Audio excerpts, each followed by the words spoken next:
Assalamualaikum. Baik, Saudara Ajis, mohon perhatikan begini. Saudara mengatakan bahwa saudara melakukan penelitian mengenai pengaruh FDL, BOPO, NVF, KAP dalam kurung kualitas aktiva produktif, inflasi dan suku bunga terhadap profitabilitas bagi hasil perbankan syariah di Indonesia. Ini pertama nih, kenapa mesti pakai dalam kurung kualitas aktiva produktif? Kalau iya, kenapa yang lain enggak? FDF, BOPO, NVF dan seterusnya. Itu tidak pas. Jadi Anda harus pilih aja, jangan aja sekalian semua gitu. Berikutnya yang kedua, Anda mengatakan pembaruan dalam penelitian penambahan variabel KAP yang akan diuji terhadap profitabilitas bagi hasil. Nah, pertanyaannya atas dasar apa nambah ini? Jadi sebuah riset menjadi baru atau tidak baru bukan perkara kemudian ada variabel baru atau tidak, tetapi ada teori baru yang menyatakan bahwa KAP mempengaruhi profitabilitas. Ada orang berteori, teorinya kemudian ingin kita buktikan, begitu ya. Jadi nggak ujuk-ujuk, sementara Anda belum memiliki kapasitas untuk membuat teori. Jadi karena Anda belum memiliki kapasitas, belum memiliki hak untuk menguji teori Anda sendiri, ya saran saya jangan gitu. Jadi Anda jangan memasukkan KAP atas dasar ingin sekedar baru berbeda dengan penelitian sebelumnya, itu salah ya. Jadi Anda harus cari apakah KAP memang ada orang yang pernah berteori. Teori itu artinya tidak perlu empiris, tidak perlu pernah ada orang membuktikan, nggak perlu. Ada orang yang pernah bilang aja bahwa KAP itu mempengaruhi, Anda boleh melakukan riset. Jadi selama belum pernah ada conceptual paper, buku atau pendapat orang, pidato orang yang mengatakan KAP mempengaruhi profitabilitas, Anda tidak boleh menguji ini. Kemudian yang berikutnya, saya juga berkali-kali mengatakan pada Anda persoalan ini. Coba perhatikan dulu.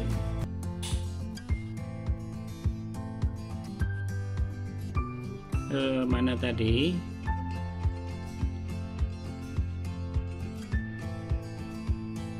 Nah, menganalisis apa yang mempengaruhi turunnya, salah ketik, turunnya profitabilitas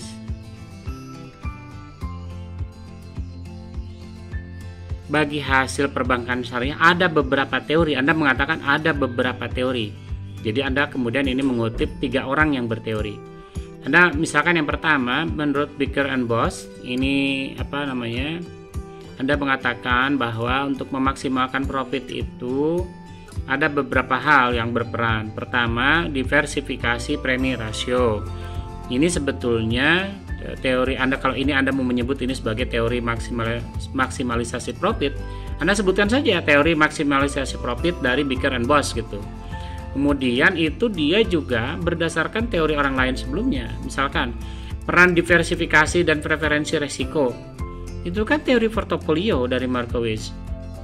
Kemudian masalah agen utama pemegang saham dan pengelola bank, itu kan teori agensi dari Ross misalkan, orang-orang pertama yang ngomong tentang itu. Kemudian teori efisiensi, Anda cari teori efisiensi mana yang Anda akan gunakan. Jadi misalkan Anda mengatakan bahwa ada diversifikasi preferensi rasio. Dari sini teori ini mengatakan nanti Anda akan diproksi pakai apa gitu. Itu yang Anda belum jawab ini. Jadi satu paragraf ini tidak menjawab. Teori ini kemudian misalkan ya ini, Anda mengatakan diversifikasi dan preferensi risiko. Pertanyaannya, pada variabel yang Anda riset, itu FDR, BOPO, NPF, KAP, inflasi, dan suku bunga, yang mana yang merupakan bagian dari teori itu? Itu tidak dijelaskan. Jadi ujuk-ujuk ada FDR, BOPO, dan seterusnya. Kemudian tadi kita mendapati kalimat apalagi yang itunya, agensi. Nah, ketika Anda bicara soal teori agensi, Anda akan memproksi teori agensi ini dengan variabel yang mana? Sebutkan gitu di sini nih. Sebutkan. Anda malah menceritakan penelitian-penelitian sebelumnya yang juga tidak menyebutkan teori apa yang menyebabkan kelahiran variabel itu. Misalkan ini Anda mengatakan Mupi Sri Ulfa meneliti tentang BOPO FDR terhadap bagi hasil. Nah, pertanyaannya, tiga orang ini mengambil variabel Bopo dan FDR itu atas dasar teori apa? Itu Anda nggak sebut. Nah, ketika Anda menyebutkan teorinya, mohon jangan lepas dari apa yang sudah Anda sebut ini. Teori diversifikasi preferensi risiko atau teori portofolio sepertinya yang paling dekat, teori agensi dan teori efisiensi, kan 3 tuh. Jadi teori maksimalisasi itu bisa dipecah menjadi 3 teori. Kemudian Anda menyebut juga ada teori eksternal menggunakan Keynes. Itu Anda mengatakan apa ini? Mengatakan faktor yang mempengaruhi seseorang untuk berinvestasi adalah keuntungan yang diharapkan. Nah, oke. Keuntungan Anda pakai variabel apa? Sebutkan. Misalkan Anda pakai apa keuntungan itu Anda akan sebut di sini? FDR kah, Bopo kah, NPF kah, KAP kah yang mengakibatkan itu?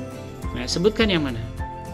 Kemudian Anda mengutip lagi bahwa selain itu Anda kan ambilnya 3 orang sebagai rujukan nih. Anda lagi-lagi mengatakan Muhammad ini yang menentukan faktor yang mempengaruhi profit margin atau nisbah bagi hasil itu adalah komposisi pendanaan, tingkat persaingan, risiko pembiayaan, jenis nasabah, kondisi perekonomian, dan tingkat keuntungan yang diharapkan. Nah, faktor-faktor ini yang Muhammad katakan ini, itu dia juga pasti atas dasar teori orang lain. Komposisi pendanaan misalkan, kata siapa itu? Tingkat persaingan kata siapa, dan seterusnya. Nah, pertanyaannya, kalau Anda mau mengacu pada Muhammad, komposisi pendanaan misalkan, itu akan Anda teliti pakai variabel apa? FDR kah, Bopo kah, NPF kah, KAP kah, gitu. Jelaskan. Kemudian Anda Muhammad mengatakan jenis nasabah. Nah, jenis nasabah pakai variabel apa? Kondisi perekonomian, Anda mungkin maksudnya inflasi, ya oke. Kemudian tingkat keuntungan diharapkan, apa tulis gitu. Biar orang ngerti Anda ngomong apa sebetulnya ketika Anda ngomong ini nih. Ketika Anda bicara tentang bahwa menurut Muhammad itu komposisi pendanaan, apa variabelnya, tulis di situ dalam kurung apa. Tingkat persaingan, tulis dalam kurung apa, biar orang ngerti. Bisa ya? Diperbaiki lagi. Saya yakin Anda bisa.